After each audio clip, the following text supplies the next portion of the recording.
Welcome to S N. Chaudhary math classes for class 10th class के लिए math का आज हम क्लास स्टार्ट करने वाले हैं। और इसमें हम सबसे पहला एक चैप्टर है जो इम्पोर्टेंट चैप्टर भी है और यही चैप्टर 11th में भी आते हैं, अर्थमेटिक प्रोग्रेशन। बच्चे जितने भी हैं सभी न्यूमेरिकल्स बनाते हैं, लेकिन यहाँ पर मोस्टली या तो टीचर की गलती माने या बच्चे की गलती माने, कंसेप्ट किसी का क्लियर नहीं रहता है।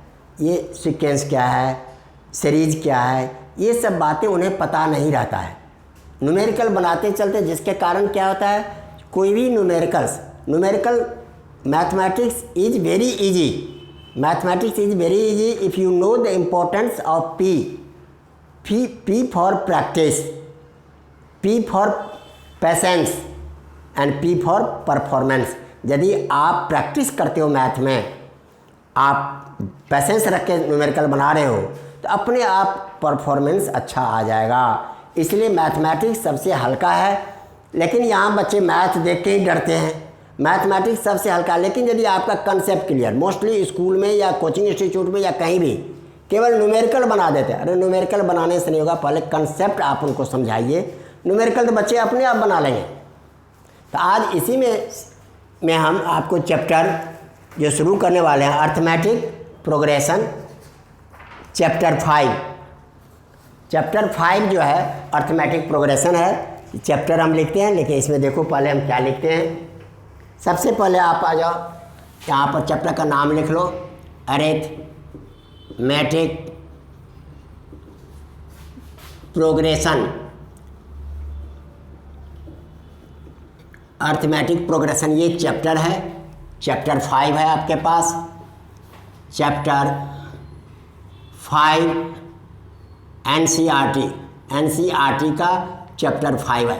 मोस्टली आपके जब ये बनाते हैं तो टीचर क्या करते हैं, चाहे वीडियो बना के करते हैं, एनसीईआरटी के टोटल क्वेश्चन सॉल्व कर देते हैं। भाई ये सॉल्यूशन तो सब जगह मिल जाते हैं, आजकल नेट पर मिल जाते हैं, गूगल पर मिल जाते हैं, लेकिन बच्चे को समझाने के लिए कोई पेन नहीं लेते हैं और साथ साथ बच्चे भी पेशेंस नहीं रखते हैं। तो आज इसी सीरीज में हम मैथ का ये पहला क्लास है क्लास 10th के लिए, क्लास 10th का हम ये क्लास दे रहे हैं।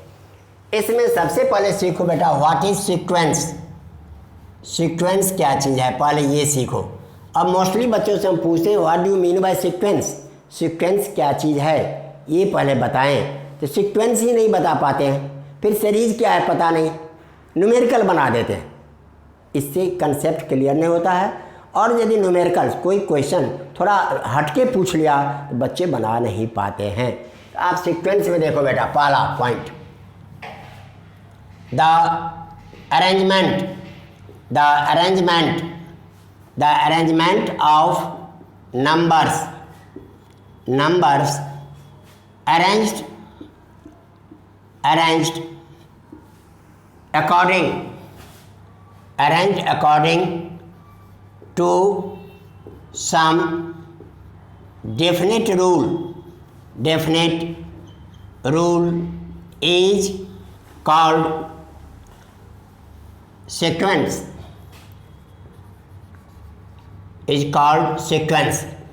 किसी भी नंबर का अरेंजमेंट हम बनाए हैं,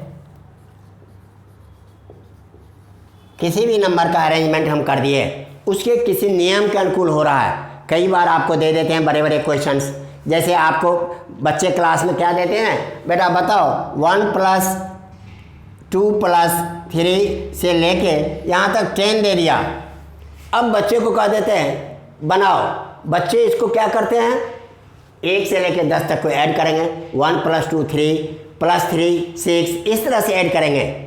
लेकिन यदि आपको नियम मालूम है, रूल मालूम है, तो आप डायरेक्ट इसका कर सकते हो, 10 × 11/2 ऐड करने पर कितना मिल जाएगा, 55 मिल जाएंगे। हमें ऐड करने की ज़रूरत नहीं है। तो ये कंसेप्ट जब आपका क्लियर रहेगा तो मैथमेटिक्स वेरी इजी। और मैथमेटिक्स में I am also scorer of 98। मैं इसलिए भी कहता हूँ मैथमेटिक्स सबसे हल्का है, जब थक जाओ तो मैथ बनाने लग जाओ। इससे अच्छा मनोरंजक आनंददायक कोई सब्जेक्ट ही नहीं है। हाँ, लेकिन लिखने पड़ते हैं, बिना लिखे हुए बिना प्रैक्टिस के मैथमेटिक्स नहीं होते हैं। तो अभी आपको हमने ये बताए sequence. Arrangement of number arrange according to some definite rule is called sequence. अब यहाँ पर देखो एग्जाम्पल, बेटा हमने 2, 4, 6, 8, 10 इस तरह से हमने नंबर लिख दिए। इसमें क्या रूल है बताओ? इसमें रूल क्या हम देखते हैं, जहाँ हर एक नंबर से 2 एक्स्ट्रा है, माने इसमें 2 ऐड करो तो ये मिल जाएगा, इसमें 2 ऐड करो तो ये मिल जाएगा। इसमें यहाँ पर क्या है, डिफरेंस बिटवीन 2 टर्म्स। यहाँ पर 2 टर्म्स का डिफरेंस बेटा कितना है आपके, मान लो 4 - 2 that is 2, 6 - 4 that is 2, 8 - 6 that is 2। इस तरह से हमने लिख लिया है 10 - 8 दैट इज 2। ये देखते हैं डिफरेंस बिटवीन 2 टर्म्स कितना आ रहा है बेटा, 6। हेयर डिफरेंस, हेयर रूल क्या है बेटा यहाँ पर, the difference between 2 terms is constant throughout the arrangement of numbers hence it is a sequence। हम इसको सीक्वेंस क्यों कहेंगे, अब आपके समझ में आ गया बेटा। सबसे पहले हमने क्या टॉपिक्स लिए, सीक्वेंस क्या चीज़ होता है, arrangement of number arrange according to some definite rule. किसी भी तरह से नंबर को अरेंज कर लो, उसमें कोई रूल है तो उसको हम सीक्वेंस कहेंगे। पहला एग्जांपल दिया 2, 4, 6, 8, 10। इसमें हम क्या रूल देखते हैं, डिफरेंस बिटवीन 2 टर्म्स इज 2। कहने का मतलब 2 टर्म का डिफरेंस जो है, अंतर जो है 2 होते हैं। और इसी के आधार पर ये रूल क्या है, the difference between 2 terms is constant throughout the arrangement of numbers के अरेंजमेंट में, hence it is a sequence. सबसे पहले पूछ रहा है ये सीक्वेंस है या नहीं, ये बताओ। तो अब आप बता सकते हो क्या रूल है, किसी 2 टर्म का डिफरेंस कांस्टेंट है, चाहे वो डिफरेंस 2 आए, 4 आए, 5 आए, जो भी आए, तब उसको हम सीक्वेंस कहते हैं। दूसरा एग्जांपल देखो बेटा, दूसरा एग्जांपल हम लिखने जा रहे हैं। देख लो 2, 4, 8, 16, 32 एंड सो ऑन। यहाँ पर क्या रूल है बताओ? यहाँ पर हम रूल देखते हैं आपके A2, मान लो इस सबको हम टर्म कहते हैं, तो आपके देख लो A2/A1 equal to 4/2 that is 2। Cut के क्या मिल गया, 2। इसमें देखो A3/A2 आपके 8/4 कट के क्या मिल गया, 2। यहाँ पर हम क्या देखते हैं, rule is the ratio of 2 term is constant. Here the rule is the ratio of 2 terms is constant throughout the sequence, throughout the arrangement of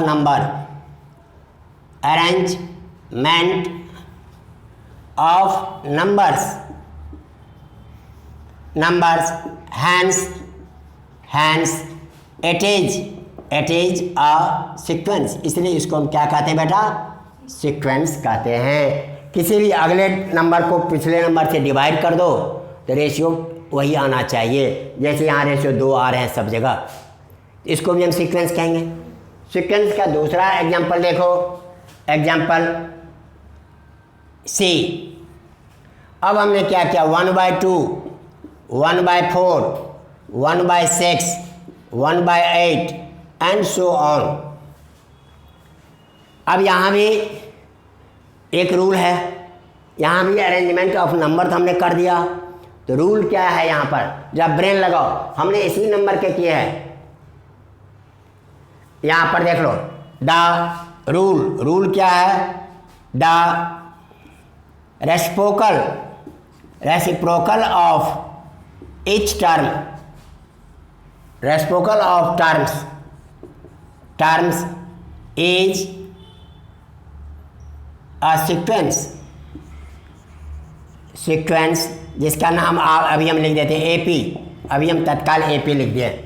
यहाँ रेसिप्रोकल करते हैं तो क्या हो जाएगा, 2, 4, 6, 8, यहाँ पर हम क्या देते हैं, ये एपी में इसी को रेसिप्रोकल करने पर एपी हो गया, तो इसका मतलब ये भी एक रूल हो गया। The reciprocal of terms is sequence AP. आए बात समझ में? अब सीक्वेंस किसको कहते हैं ये तो बेटा समझ में आ गया। अब आपके देख लो नेक्स्ट पॉइंट,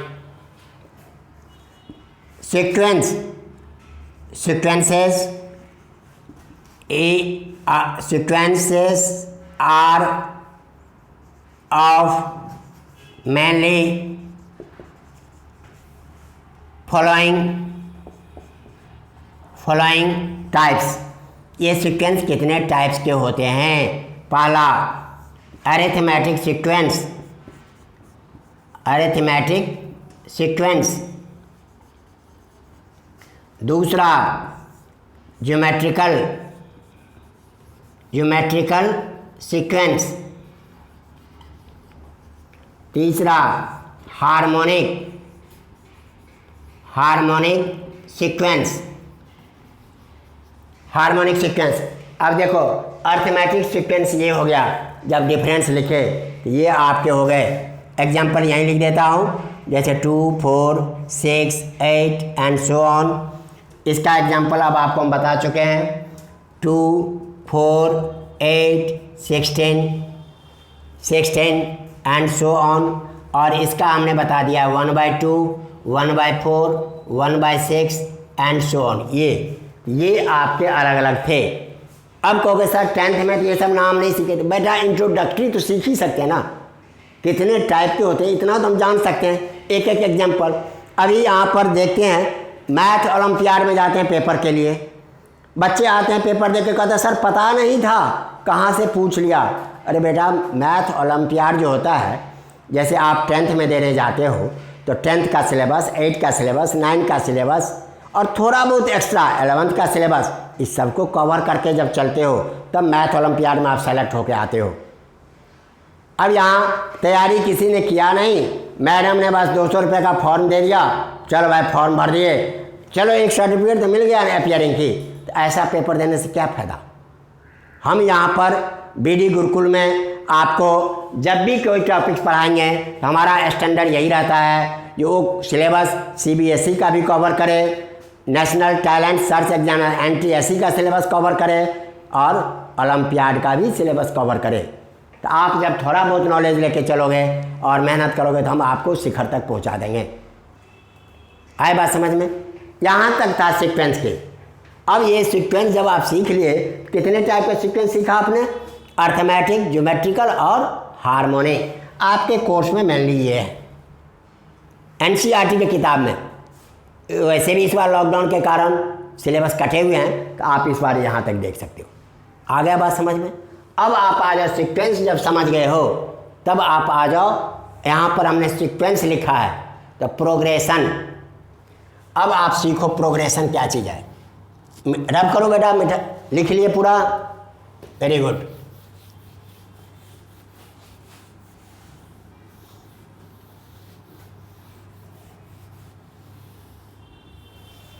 प्रोग्रेशन, अब यहाँ पर सीखो प्रोग्रेशन क्या होता है। इसी को थोड़ा चेंज कर देंगे। प्रोग्रेशन का सिंपली हम क्या मीनिंग रखते हैं? आगे बढ़ना, प्रोग्रेस, आगे बढ़ना। जब कोई अगला टर्म पिछले टर्म की मदद से अटेंड कर लिए जाते हैं ये सीक्वेंस में, तब उसको हम कहते हैं प्रोग्रेशन। यहाँ पर देख लो point number 1, in a sequence, कोई भी हमने सीक्वेंस लिया, if one term is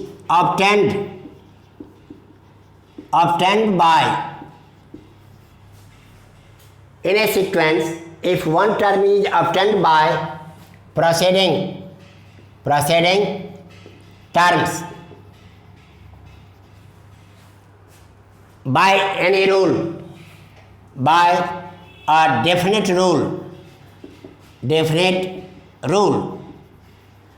rule क्या था? कोई भी सीक्वेंस ले लो, एक टर्म, जैसे आपने ये सीक्वेंस का ये टर्म लिया, अब इसकी मदद से ये निकाल सकते हो, क्योंकि दो का डिफरेंस था, तो इसमें दो ऐड कर दोगे तो ये मिल जाएगा, इसमें दो ऐड करोगे तो ये मिल जाएगा।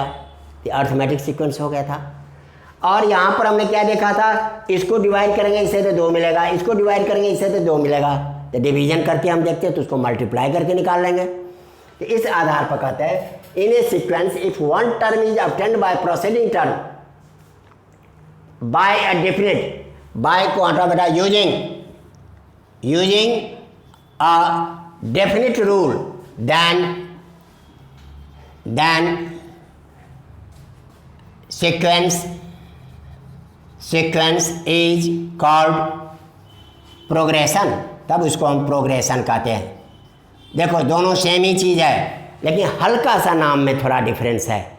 सीक्वेंस को ही हम प्रोग्रेशन कहते हैं जब हम एक टर्म दूसरे टर्म की मदद से निकाल लेते हैं। आए बात समझ में? अब आपके देखते हो तो प्रोग्रेशन,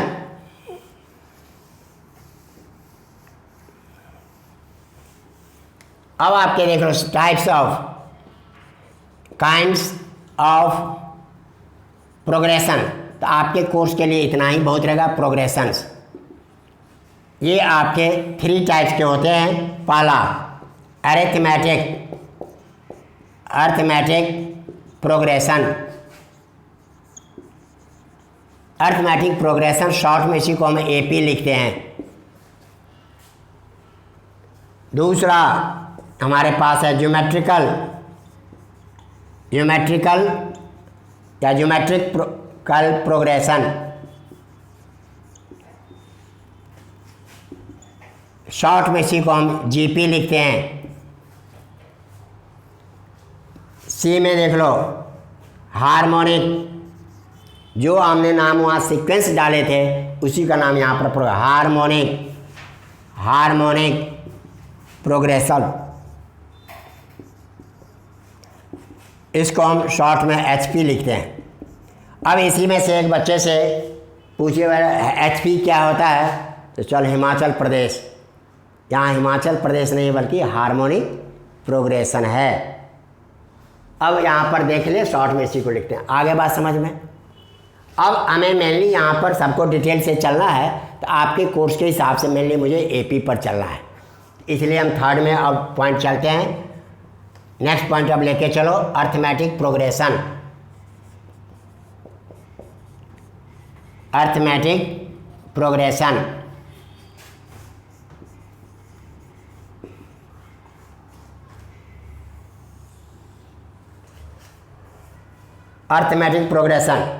देखो इसमें क्या है। अरिथमेटिक में अ सीक्वेंस इन विच या a progression in which the difference between 2 terms is constant, 2 term के बीच का डिफरेंस कांस्टेंट हो। तो देख लो पहला point, a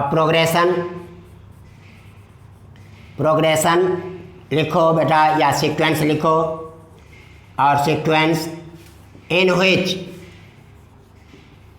the difference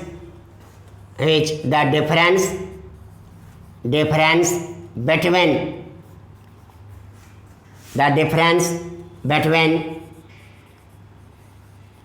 2 terms is constant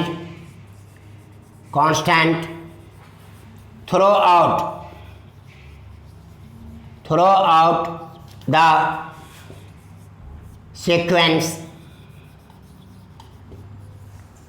A progression in which the difference between 2 terms is constant throughout the sequence is called, अब short में यहीं लिख देते हैं कॉल्ड एपी, अरिथमेटिक प्रोग्रेशन। आगे बात समझ में? अब यहाँ पर इधर नोट कर लिए बेटे आप लोग।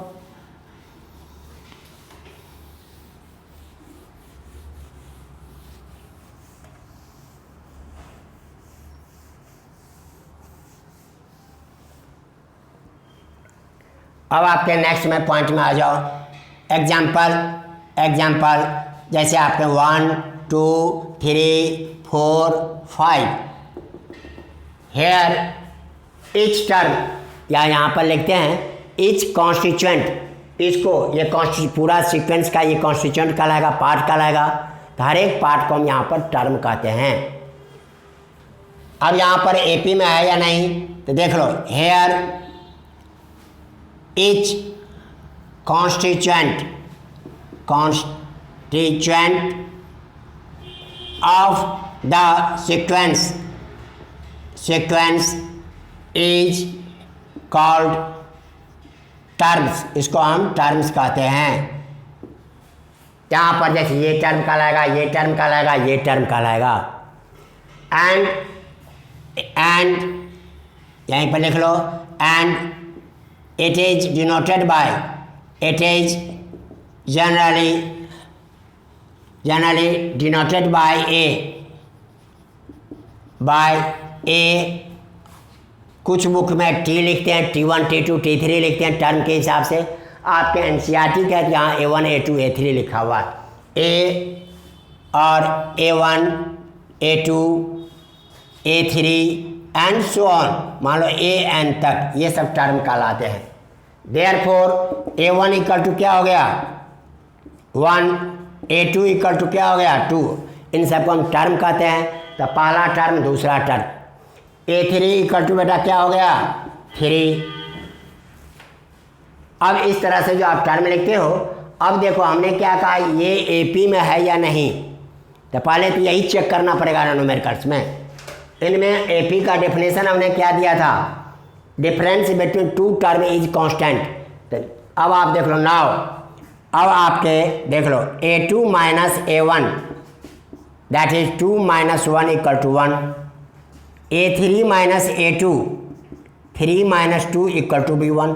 तो ये डिफरेंस हम देखते हैं, देख लो बेटा, ये डिफरेंस सेम आ रहा है, इसका मतलब ये AP में है। Here A2 minus A1 equal to A3 minus A2, so it is in AP, short में हम इसको AP में लिख देते हैं, ये AP में है। अब यहाँ पर एक टर्म आ जाता है डिफरेंस, हमने ये बता दिया, इस टर्म को हम ये कहते हैं कॉल्ड टर्म्स कहलाते हैं। और यहाँ पर इसी तरह से देखो द डिफरेंस, अब यहाँ पर हम यहाँ पर लिख देते हैं second point, common difference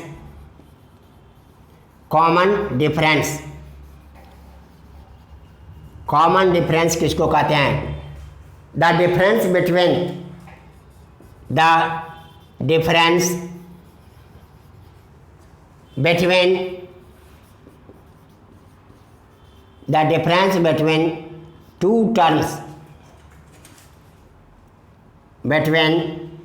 two terms is called common difference. देखो बेटा, किसी दो के टर्म के बीच के डिफरेंस को तो हम डिफरेंस कह सकते थे, कॉमन क्यों कहते हैं, कॉमन इसलिए पूरे सीक्वेंस में यही रहेगा, through out the sequence is called difference. And it is denoted by, इसको D अक्षर से शो करते हैं। इधर आप लोग नोट कर लिए, अब ये D अक्षर से शो करते हैं। अब आपके इसमें देख लो,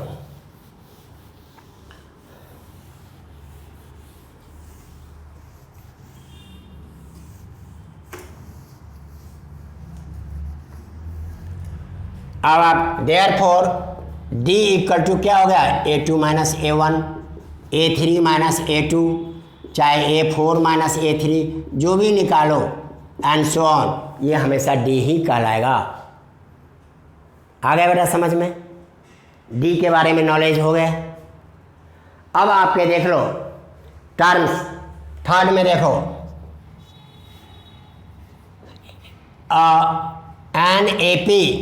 एन ए पी कहते हैं arithmetic progression, is obtained by an AP is obtained by adding common difference. रुकिए, an AP term is obtained by adding common difference D to its preceding term. यदि पहले वाले टर्म में D add कर देंगे, देखो बेटा, ऐड कर देंगे तो उसको हम कॉमन टर्म मिल जाएगा। एग्जाम्पल के तौर पर देख लो, let A1 equal to A, पहला टर्म हमने A माना, तो बताओ बेटा A2 क्या होगा? इसमें D ऐड कर देंगे, जैसे आप यहाँ पर ऐड कर देते हैं, यहीं पर देखो, यहाँ पर देख लो, आपके A प्लस D, यही नहीं डिफरेंस आ रहा था। A3 क्या होगा?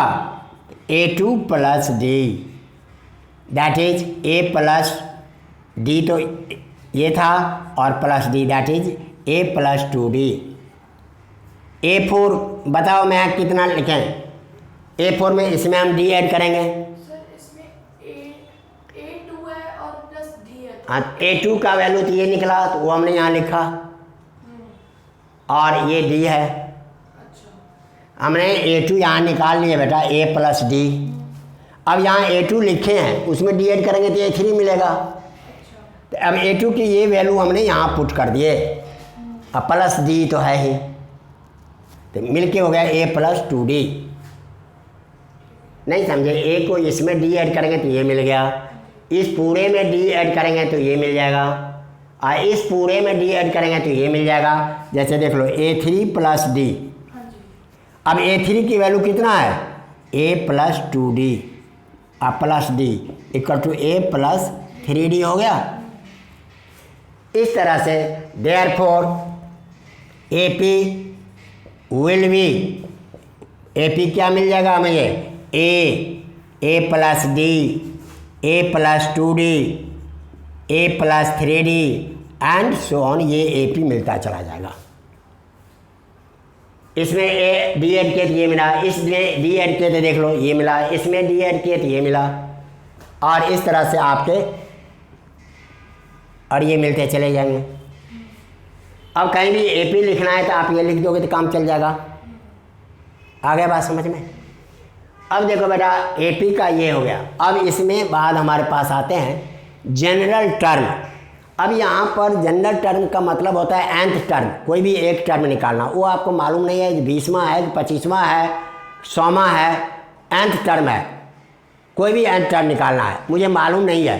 अब पूरा तो हम लिखते नहीं है, मान लो 1000 टर्म है, एक एक टर्म तो हम लिखते नहीं जाएंगे, तो कोई एक ऐसा फार्मूला निकालते हैं जिसको हम जनरल फार्मूला कहते हैं।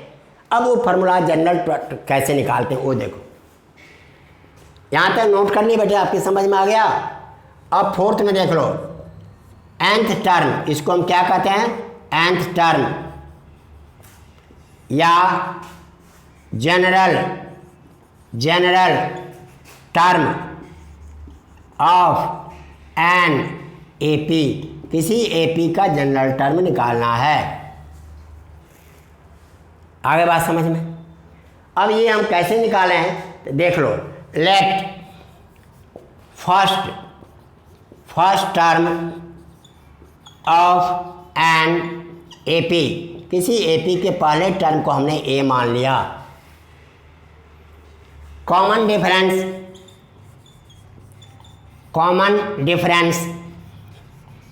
डिफरेंस को बेटा हमने D मान लिया। इधर आप लोग नोट कर लिए, इधर नोट कर लिए, रब करता हूँ देखो।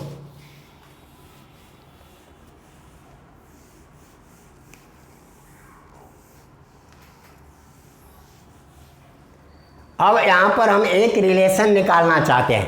देखो बेटा, नाउ A1 इक्वल टू हम क्या लिख सकते हैं? A लिख सकते हैं, क्योंकि पहला टर्म हमने A माना था।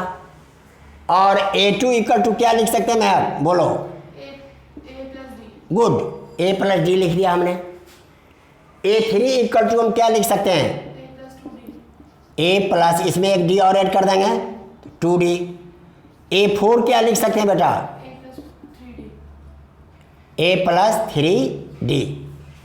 अब हम चाहते हैं इस नंबर में एक रिलेशन बताएं। ये रिलेशन क्या है, देखो इससे ये एक कम है, ये इससे ये एक कम है, तो अब इसको हम ऐसा लिख सकते हैं बेटा, देखो A plus 4 minus 1 into D लिख सकते हैं। ऐसा लिखने में तो कोई परेशानी नहीं है। A प्लस आपको इसमें तो कोई परेशानी नहीं है।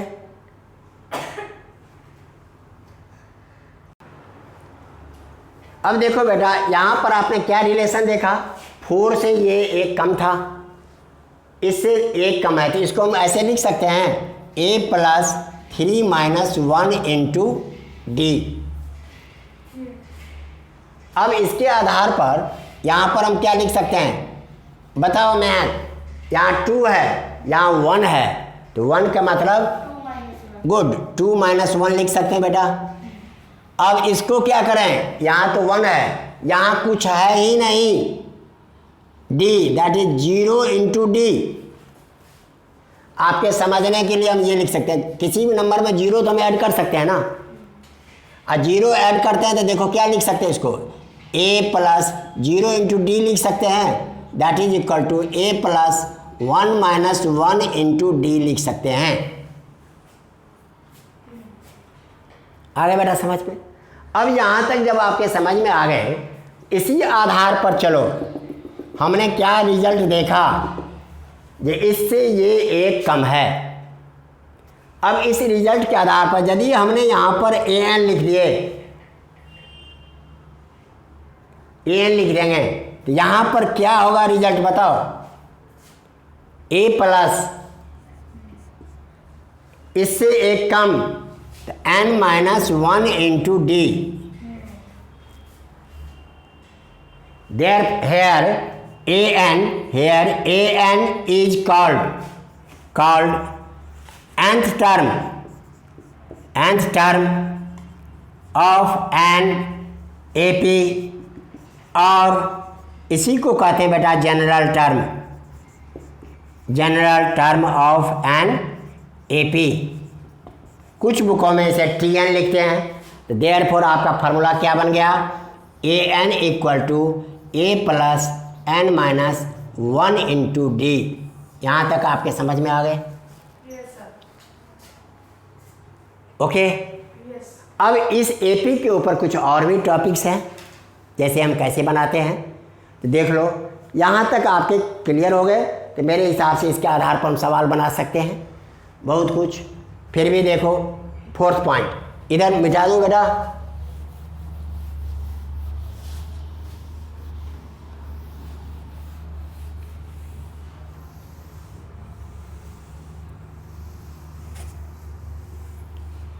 अब इसके आधार पर कुछ और क्वेश्चन आते हैं, वो भी हम नोट यहीं पर लिख देते हैं। कभी कभी न्यूमेरिकल में दे देगा 3 terms in AP, 4 terms in AP, 5 terms in AP। अब वहाँ पर A1 A2 A3 करके सवाल बनाएंगे तो नहीं बनेगा, तो वहाँ एक स्पेशल कंडीशंस है। अब आपके यहाँ पर 4th पॉइंट था, तो अब आप 5th लिख लो नोट्स करके। 3 टर्म्स, 3 कॉन्सिक्यूटिव लिख दिया हो, कॉन्सिक्यूटिव मतलब लगातार, कहीं से नहीं। 3 consecutive terms in an AP। जब आपको इससे रिलेटेड न्यूमेरिकल्स आएंगे, अभी आपको ये लर्न करना है, न्यूमेरिकल नेक्स्ट क्लास हम देंगे। आपके टर्म आएंगे AP R, तब आपको क्या लेना है 3 में, A माइनस डी, A और A प्लस डी। अब देख लो, इससे एक D कम है और इससे ये D अधिक है। अब इन तीनों को ऐड करेंगे तो D कट जाएगा ना, तो न्यूमेरिकल में A आसानी से निकल जाएंगे। यदि हम इसको A1 A2 A3 करेंगे तो न्यूमेरिकल नहीं बनेगा। इसलिए जहाँ 3 टर्म्स इन AP आए तो आपको ये कंसीडर करना है। यहाँ पर कॉमन डिफरेंस कितना है, कॉमन डिफरेंस कॉमन डिफरेंस यहाँ पर बेटा डी है, इससे ये डी कम है, इससे ये डी अधिक है। अब आपको यदि कह दे आपके स्टैंडर्ड में यहीं तक बहुत है, लेकिन हम थोड़ा एक्स्ट्रा करके चलते हैं कि भाई CBSE वाले का कोई भरोसा नहीं है, कब कौन सा सवाल डाल दे। कहेगा जाना है नॉर्थ, तो बेटा नॉर्थ में तो जाएगा ही नहीं, ज़रूर साउथ में जाएंगे। यहाँ टीचर के डर से बच्चे बोलते नहीं हैं, मैडम ने कहा यही आना है तो यही आएगा, आता है नहीं। तो इसलिए आपको थोड़ा एक्स्ट्रा नॉलेज करके चलना है। 4 टर्म्स, यदि न्यूमेरिकल आ गया 4 टर्म्स ऑफ एन AP, यदि AP के 4 टर्म्स लेते हैं तब हम क्या लेंगे, A - 3D, A - D, A + D और A + 3D। यहाँ पर कॉमन डिफरेंस कितना है, कॉमन डिफरेंस को CD लिख देते हैं शॉर्ट में।